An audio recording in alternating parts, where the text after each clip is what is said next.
I'm Mr. Schaefer, one of the FFA advisors at Bear River High School. And I'm Mrs. Ingram, another FFA advisor for Bear River High School. We're going to be looking at the FFA record book and what you guys need to do in order to track your project throughout the summer. Record keeping is a vital part of any project. You'll find that even when you move on into running a business or whatever you guys end up doing after school, after high school. Keeping these records is vital to improving where you've come from. Hopefully you're doing good things and you're learning along the way.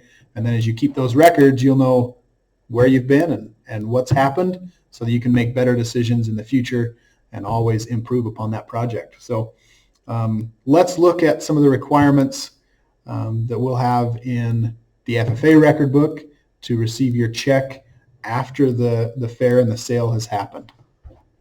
So the first requirement is you will need to be enrolled in an agriculture class for the 2020-2021 school year, or if you are graduated, then you had to have completed an ag class in the last school year, 2019-2020.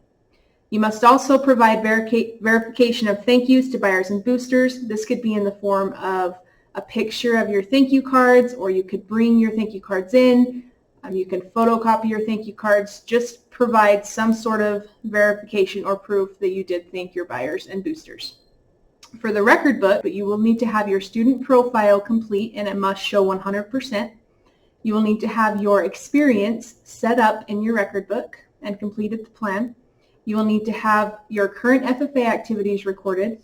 You will need to have at least 10 AET journal entries related to your project. You must record all expenses pertaining to this project and all income pertaining to this project. Okay, so the Agricultural Experience Tracker, or the AET, is the record book that we use in the FFA organization. So you'll go to www.theaet.com, and it'll bring you to this screen. Go ahead and click Login. And then under Student Login, you'll type in our chapter number, which is UT0014, and then your username and password. If you do not know your username or password, contact your summer advisor or one of the other advisors and they can help you get that information.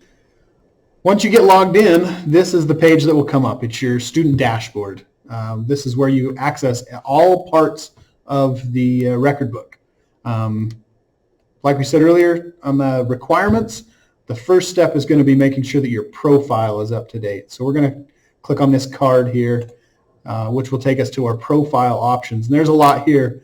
The one that you need to focus on up front to get this started is to manage and edit your personal profile. Okay, just this first link right here. That'll take you to this page in this profile that I've created so that we can go through it in this clinic. 100% are in this section because I filled in everything down here at the bottom. I entered in my email address, which is a good email address, something that if I sent an email to it, somebody would actually receive it, okay? Make sure that when you enter your email here, it's something that you're going to be checking on a regular basis. Home phone number and a cell phone. Obviously, you can see I entered the same number, and that doesn't hurt a darn thing. If you don't have a home telephone number, you can also insert a cell phone number there, and it's not going to matter. If you'll insert your cell phone number here, it'll give us an option to message you through the AET with important information for FFA activities. Definitely it does not put it out there so that you get spam or anything like that, but it would be for specific FFA or project related information. Parents and guardians, same thing. They're not going to get spammed with anything. This information that's here only ends up in our chapter so that we can easily contact and work with you and your family. So make sure that each of those things gets filled in and that personal and parent contact will move up to 100%.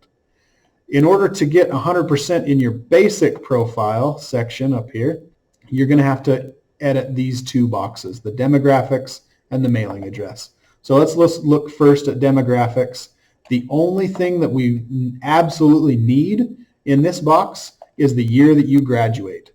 So if you're going to be a senior this coming year and you graduate in 2021, that's what we need there, and you can click Save. If you'd like it to give us some information so it's easier for us to order t-shirts, or whatever other information you'd like to give us for some statistics on our chapter, you're welcome to answer these other questions, but none of them are required except for the graduation year. So go ahead and fill that in, 2021 if you're going to be a senior, and so on and so forth for the rest of you. Hit save. Obviously, you can see that we've bumped it up to 69% with that. Now we're going to add our mailing address, and this is important. It needs to be your mailing address, not just your street address. Some of you may have a P.O. box or a different mailing address from where you actually live. So make sure you're using your mailing address. And this is a little bit tricky because they're actually verifying it with the post office. So if I choose, I'm going to, for our make-believe profile here, I'm going to use the school's address, 1450 South Main. All of these verified addresses pop up, and you can see there's quite a list here. None of these are Garland. All right, so we're going to have to fix that by just adding a little more. You can see Garland, Utah pops up now. So I continue to type that in, and there pops up 1450 South Main Street, Garland, Utah, and I know that that's the one I'm looking for our school address. Again, this is just for our pretend profile. You should be entering your own personal mailing address in this section. And there we have it. It enters. I've got 100%. Now, if for some reason your mailing address does not show up in the verification from the post office, it can happen. So I'm going to show you what you do in that case. Let's say I live at 9090 2810 North in Portage, but well, that's not there either. So let's keep typing Portage like we did. Again, it's not there. Portage, Utah, nothing. So it doesn't show up. In that case, then we can use this link down here at the bottom of the box to manually enter that address in Portage, Utah, and we end up with a well, it's not verified, but it actually works there, and we get 100% in our profile. Okay, so if that's the case, you can use that link. Otherwise, try to use the verified address that pops up as you're typing it in. Ask your FFA advisor if you've got more questions about how to set up your profile.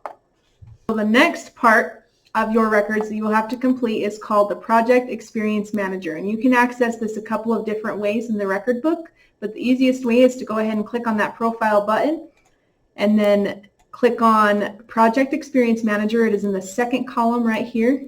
Go ahead and click on that, and it'll bring you to a list of all of your SAEs or your ag experiences. Okay, so you're going to have to set up a new one. You have to complete this step before you can complete any of the other steps in your record keeping. So go ahead and click on Add New. You're going to name this 2020 Market Hog, Market Steer, Market Lamb, whichever animal you're showing, Market Goat. And then you're going to leave it at an individual project. This is an entrepreneurship project because you own this project, so go ahead and click that button. Then primary experience category, this is going to be in animal systems. Then you're going to click down that arrow. We're showing a hog, so we're going to be in swine. And then the category or unit, you can select either head of market swine or head of show swine, whichever you would prefer. We're going to go ahead and click market swine. In the management module, you need to make sure you select Market Replacements Manager. Make sure you select this because if you don't, it's going to make it harder to enter your expenses and your finances. So double check, make sure you click on Market Replacements Manager. Then go ahead and click Save. Okay, we're not done yet. In order to get your check, you do have to have your plan completed. In order to access your plan, you go ahead and click on the pencil under Planning. See how there's a red X? That means your plan is not complete. So click on the pencil. There's 4 different tabs here: Description, Time Investment, Financial Investment, and Learning Objectives. You have to have all 4 of these tabs complete in order to have your plan completed. So under the description, you'll just talk about your project, when your project will start, when it will end, maybe what goals you have for your project. It outlines some suggestions of what you could include in this description up in the box. You do not have to include these. These are just recommendations and suggestions on what you should include in your description. Then in the time investment tab, you'll talk about how much time you will be investing into your project. I will spend this many hours per week walking my hog. I will spend this much time feeding my hog. You're going to want to include key dates or events that you need to plan for. So maybe taggings or the fair dates for the show, for the sale, things like that. Those will all be included in the time investment tab. In the financial investment tab, this is where you talk about all of your incomes, expenses, all of your things like that. So for example, where is the money coming from for your hog? Are you paying for this hog yourself? Did Grandpa give you this hog? Are you working on the farm to earn this hog? How are you paying for the feed? Things like that. All of your finances, all of the plans for your finances need to be included in this financial investment tab. How much money do you plan on earning? How much income do you think you'll get? So then we'll click on the learning objective. In order to have your plan complete, you need to have a minimum of 3 skills that you either learned from this project or skills that you will use in this project. So in order to add a skill, click on Add, Explore Skill Areas. Because your project is in the Animal Systems category, it will automatically default to Animal Science skills. So we're going to go through and pick 3 of these. The first one we're going to pick is Select and Train Animals, and then we'll click Analyze Feed Ration, and then Design Programs to Prevent Animal Disease, Parasites, and Other Disorders. So now that we've selected 3 skills, we're going to scroll back up to the top and hit Save and Back. Now that your skills have appeared in your Learning Objective tab, you need to go through and create a plan for how you will be utilizing each skill in your project. Once you've completed those 3 plans, make sure you click Save All and Return. Double check that there is a green check mark next to that plan, and now you are ready to move on to the next step. All right, you'll notice that one of these is not like the others. Okay, it's got a pink line across here instead of having the white line through these experiences. The reason for that is to indicate that you have not completed all of the things required to make this project completely viable. In our case, we have not completed any financial entries or any journal entries to show that we've done anything with this project. All that we've done is set it up and created a plan. There's nothing else in here. So as you're planning, you can use the budget tool, which is this little red and green $sign.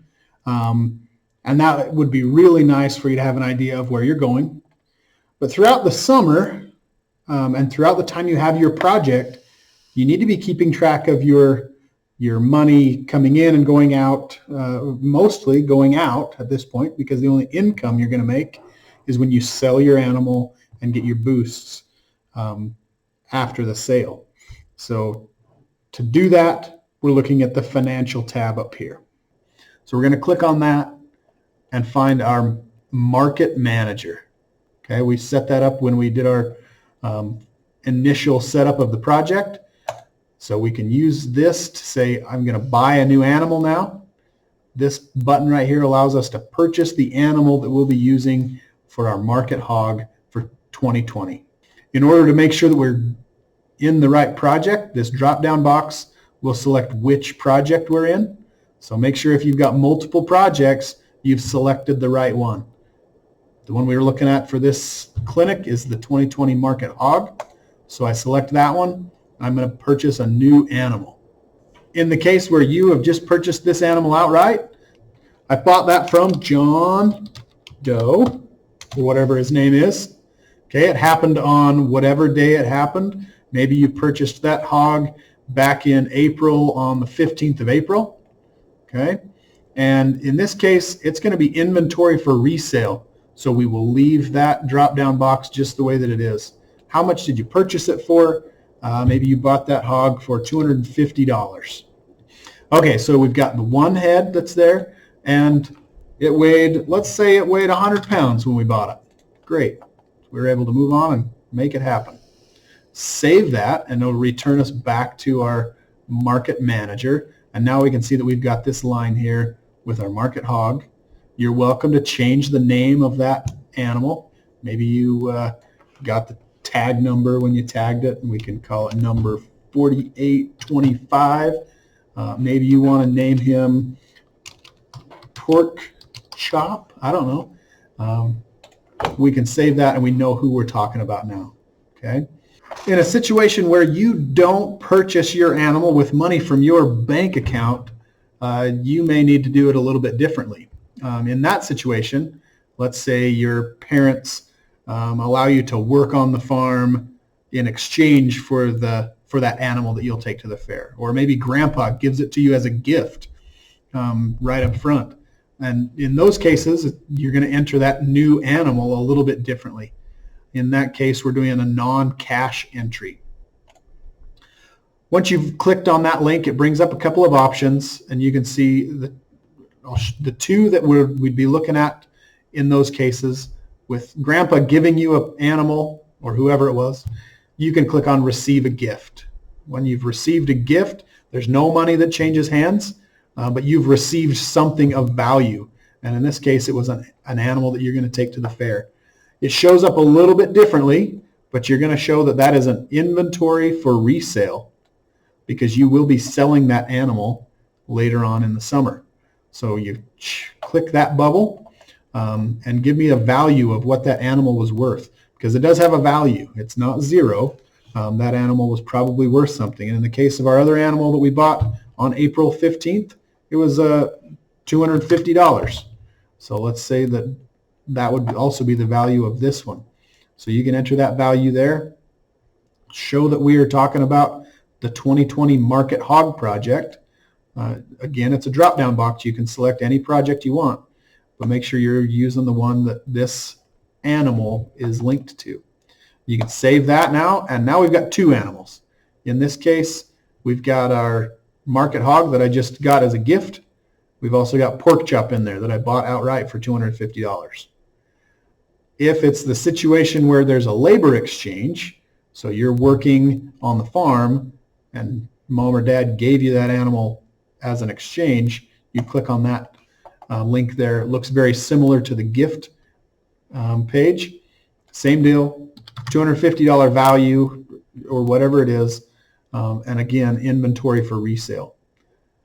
And then save it. So purchasing that animal and getting them here into our market manager is only one type of financial entry that we need to make in our record book. Other financial entries will need to come into this record book by clicking into the new cash expenses. So anytime you purchase feed or purchase other supplies or those kinds of things, you'll need to click on the new cash expense. And the screen will look fairly similar to the other screens we've looked at already. There's a date, who you bought it from, a box to fill in who you purchased something from, and you can choose which experience to link each of these items to. For this Market Hog project, let's say we bought something from IFA the same day we bought it. Maybe we went and picked up some of the IFA pig feed, and we picked up some dewormer as well. So that's going to fit into our Market Hog project for 2020. Under the type, we're going to choose feed for that bag of feed. And I don't know what a bag of IFA feed costs, but maybe it's $20. And then you can go ahead and put in one bag or however many you bought. Obviously, that only is the feed that you've added there. Since we purchased multiple things from IFA, we're going to come down to line number 2 and select Market Hog as the experience again. This time we'll change the type to vet medicine. And it could be anything. It could be supplies. It could have been other, whatever it might have been. In our case, like we said earlier, we're going to purchase some dewormer. So vet medicine, that bottle of wormer cost us $25.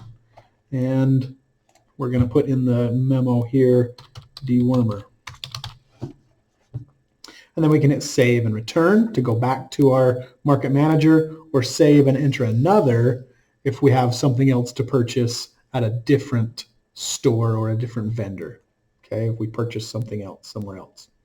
So save and return, like I said, takes us back here. In order to see these entries, we can go to the Finances tab and have a look. We can review these entries. You can see I've got some from other projects, but we can also see the market hog projects that have come in that happened on this date. Other financial entries that you'll make is your income. Selling your animal will happen right here in the management module. So when we get to that point, you're going to sell it by clicking on this drop down and choosing the sell option. There are some other options. Potentially that animal, if it gets sick and dies, that you need to be able to record that. So that option is here.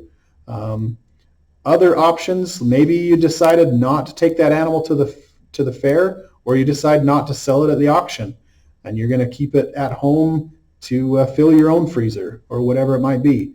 Use at home is a viable option, so that's there. Maybe it was a ewe lamb and you don't sell it, and you decide to transfer it into a new project, and we keep it as a capital item in our other SAE projects. You can definitely do that.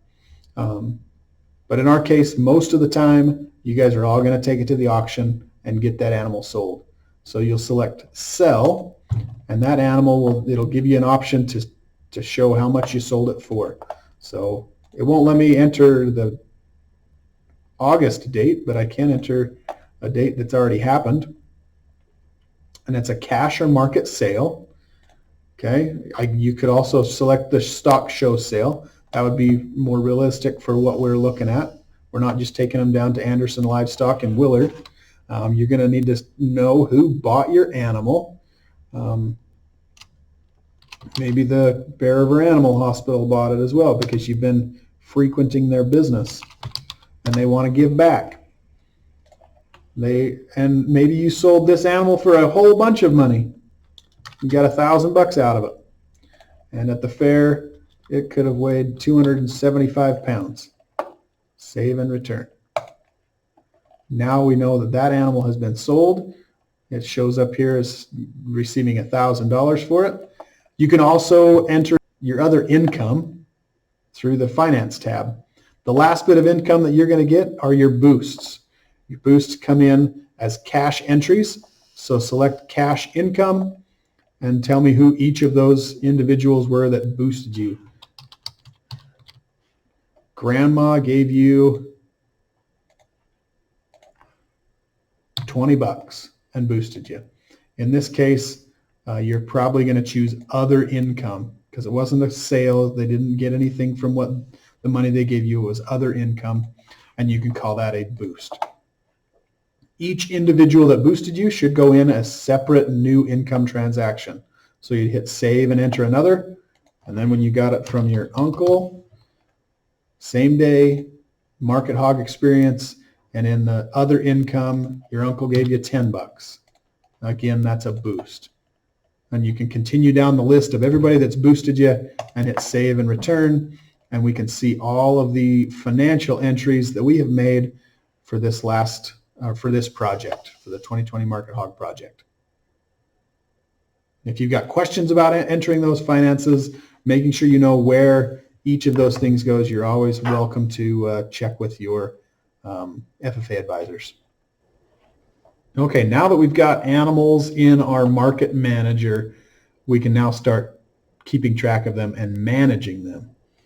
So for instance, if we do something with our animals specific, like a weight, or we give it a dewormer, or we take it to the vet, or we take it to a jackpot, or whatever it might be, all of these things can be tracked through this management module, okay, through the market manager. So let's say we took a weight on our hog, pork chop, at the tagging. We stopped off at the open scale there at the fairgrounds, got in there, checked his weight while we tagged him, and he weighed 150 pounds. You can put a memo here if you want. Maybe there was something specific you wanted to say about that weight or about that day. But we took that weight The day we bought him was April 15th, so we got to change that. Tagging days are happening now. The tagging date was on right around the 15th. Okay, and then we can hit save and go to journal. All right, this is important because not only are we getting an entry about our animal, but we're also getting one of those 10 journal entries. So it's important that we get these journal entries in, because if you remember back to our original page of what you had to do to get your check, you have to have at least 10 events journaled in your record book that pertain to this project. Taking a weight of your animal and then journaling about that activity is going to be a big part of that. So we switch our date back to June 15th or whichever day it happened. Happened in the Market Hog Project. Hours, maybe it took us only 30 minutes or maybe less than that, but you can write down how many hours or minutes it took to do that activity. We tagged pork chop for the fair and weighed him. Now if I could spell things right, we'd be in a lot better shape. You'd probably add your weight to this as well. As you're doing this activity, you can take a picture of getting that weight or doing whatever work you're doing, so you can include that in your record book, which is an important part of keeping records for our fair projects, and you can upload those projects right here. Okay. If there was an FFA advisor present, you are welcome to say that that advisor was there. Roger and Vanessa this time were not there, so we're going to leave it as unsupervised. Obviously, you probably had your parents with you, so it's not 100% unsupervised, but in this case, this is talking about supervision by an FFA advisor. So in this case, unsupervised. Last item, we absolutely need to have a skill area highlighted with this activity. Okay. This time, it's not just going to default us over to animal systems. It's defaulted us to the plan. For getting a weight on an animal, you're probably going to need to go back over to animal systems and demonstrate management techniques to ensure animal welfare. That would be a great skill for getting a weight, because you're checking to see that animal is gaining weight and growing and doing those kind of things. There may be other areas that fit that same activity. Maybe analyzing nutritional needs of animals could also fit as part of weighing your animal. So you decide which one you want to choose. You can even select multiple to add to that journal entry. So as I save it, it comes back, and those are linked to our journal entry now. Click Save, and now we've got that entered in, and we'll see those in our journal entries. Okay, so now that we've got our management module up to date, we've got our animals there. Maybe you have multiple animals that you're working with. Maybe you only have one. Either way, it's fine, but you can keep them all in this market management module. All right, the last part of your record keeping that we require in order to receive your check is FFA journal entries. So go ahead and click on the Journal tab. Then if you click on Time in Other FFA Activities right there, click on that one. This is how you'll record any FFA activity you go to. So for example, let's say we went to highway cleanup. That happened on April 29th. The type, it was Other. It was chapter level. And then we gathered, cleaned the highway, had donuts, whatever you want to say there. We were there for an hour, and then save. Okay, and again, if you need to go review the journal entries you've already entered, go ahead and click on that Review Journal Entries, and they will all appear right there. And just a reminder, you need to have all of your current FFA activities that you've been to, as well as 10 journal entries for your SAE project in order to get your check. Well, thanks for joining us for this clinic. Hopefully you got some information out of it that you can use and will be beneficial to you as you're keeping records on your project, so you can continue to improve year to year and make things work the best that you can for you. Holler at us if you've got any questions. See ya.